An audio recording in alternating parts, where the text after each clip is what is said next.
Chaos over the weekend sparked by another police shooting that was caught on tape.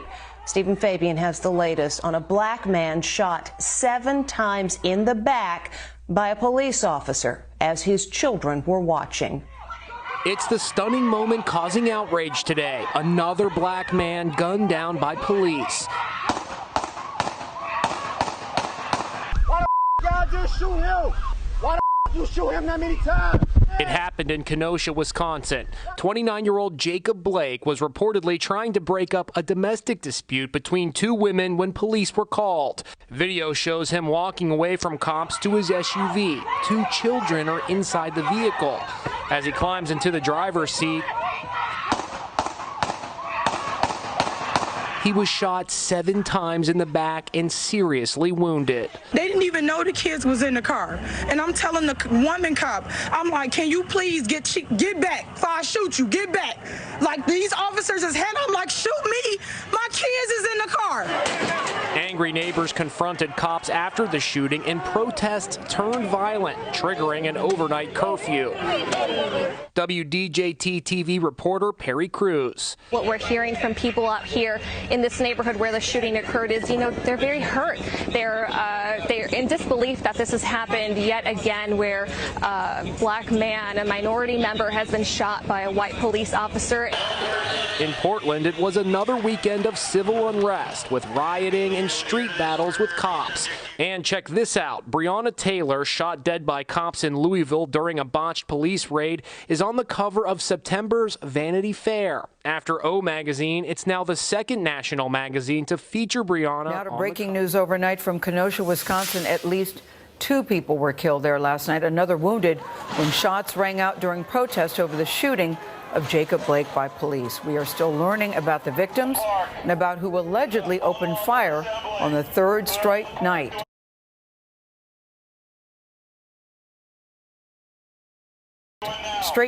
Of clashes in the city. Mola Langi's in Kenosha right now with more on this story. Mola, what can you tell us? Well, Gail, police are still looking for the shooter or the shooters. It's unclear if last night's shooting was sparked by last night's protest, but it happened just a few blocks from here, which has essentially been the front line in the standoff between protesters and police here at the courthouse. You see the damage, the burnt out trucks, you see the debris, the water bottles protesters were throwing at police, the tear gas canisters from police, the steel fencing that police put up in order to protect themselves. All the while, Jacob Blake's family is calling for peace. I feel like I'm in a bad dream. Jacob Blake's mother, Julia Jackson, says it's difficult to describe what her family is going through. He didn't deserve to be shot like a pig, like just an object. Earlier, at an emotional press conference, Jackson called for peaceful protests on Tuesday. As I was riding through here, through the city, I noticed a lot of damage. It doesn't reflect my son or my family. But violence spilled onto the streets of Kenosha once again overnight. 2 people were killed and another was wounded after shooting broke out. I don't want your pity. I want change. At the same press conference where his mother spoke, one of Blake's sisters, Letitra Weidman, called for action. I'm angry and I'm tired. I haven't cried one time. I stopped crying years ago. I am numb. I have been watching police murder people that look like me for years. Blake's attorney says the 29-year-old endured as many as 8 bullets, one severing his spinal cord. Blake also has bullet holes in his stomach and liver, shattered vertebrae, and kidney damage. Ben Crump is representing Blake and his family. It is going to take a miracle for Jacob Blake Jr. to ever walk again. Newly surfaced video appears to show a different angle of the moments leading up to Sunday's shooting. Blake can be seen on the ground before he gets up and walks to the other side of the gray SUV where police shoot him. Where are the police in this, in terms of communication and transparency? Well, at this point, it seems to be a one-way street. They only want to get information from the family and the friends who were there that day, but they have offered this family no answers whatsoever. Blake's father passionately expressed his doubts about the investigation.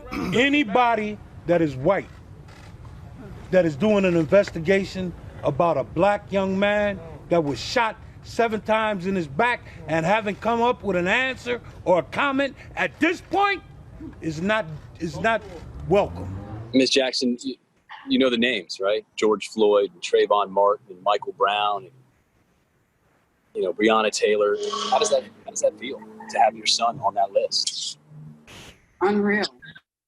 Never in a million years that I would think that we would be here in this place. Him being alive is just a miracle in itself. Well, Jacob Blake is still recovering from his injuries. His family tells us that he underwent surgery last night. The Blakes are calling for the immediate firing of the officers involved in the shooting. Now, CBS News has made several attempts to reach out to the Kenosha Police Department for any sort of comment, Gail, but we have not heard back.